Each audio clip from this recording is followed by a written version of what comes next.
Meantime, as the president insists Russian hackers would more likely help Democrats, Democratic Senator Claire McCaskill is responding to reports that they targeted her. Quote, while this attack was not successful, it is outrageous that they think they can get away with this. I will not be intimidated. I've said it before and I will say it again. Putin is a thug and a bully. Robert Johnston joins me now. He's a veteran of the U.S. Cyber Command and the first to uncover the extent of Russia's hacks into the DNC during the 2016 election. Robert, I'm so glad you could be here. Your perspective is so critical at a moment like this. Let's just start right there with the fact that we already know that Russia is targeting U.S. lawmakers, Senator Claire McCaskill. Does the fact that they've already gotten through this election cycle, is it an indication that it may be too late to really try to stop them? So when I take a look at this, this is token Russian GRU. And for those that don't know, Russian GRU is akin to the U.S.'s Defense Intelligence Agency.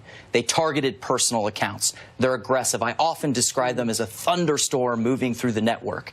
And the one thing really resonates to me, that it's not surprising that they haven't stopped. They obviously don't care about public shaming, considering that it was publicly available news that Russia was responsible for election meddling since June of 2016.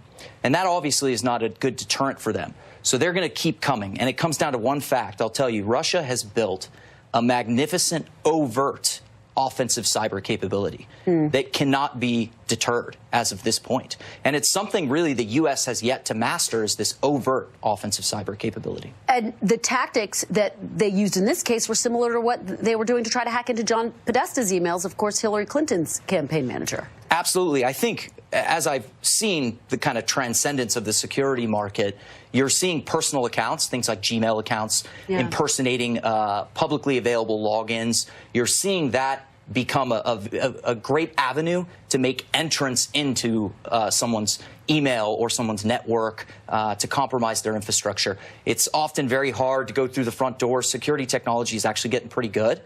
So they're going after the weakest link. And I think the Russian GRU is really capitalizing on these personal accounts and how people depend on them. This was something that was broken in the Daily Beast, and they report in August of 2017, around the time of the hack attempt, Trump traveled to Missouri and chided McCaskill, telling the crowd to vote her out of office. And a lot of people are wondering, is there a little bit of a parallel going on with 2 years ago? This was actually 2 years ago to the day in Florida. Then candidate Trump said this. Take a look. Russia, if you're listening, I hope you're able to find the 30,000 emails that are missing. Is Russia listening? How seriously should we take those, what appear to be public calls to Russia? So before I came over here, I wanted to kind of understand the gravity of what Senator McCaskill was up against.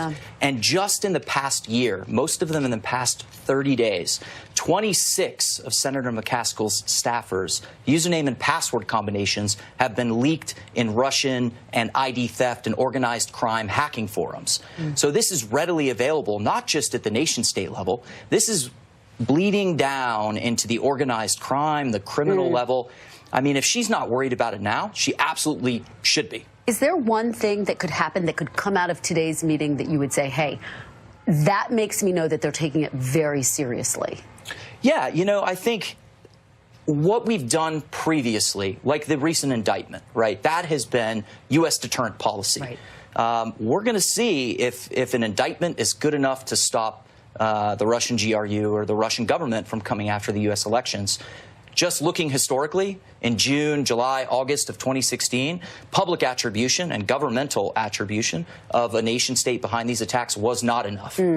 I don't believe that an indictment of Russian individuals is enough to be a deterrence. So we'll see. I want to see more stiffer action. We need to implement sanctions. We need to use other methods of ways to deter the Russian government.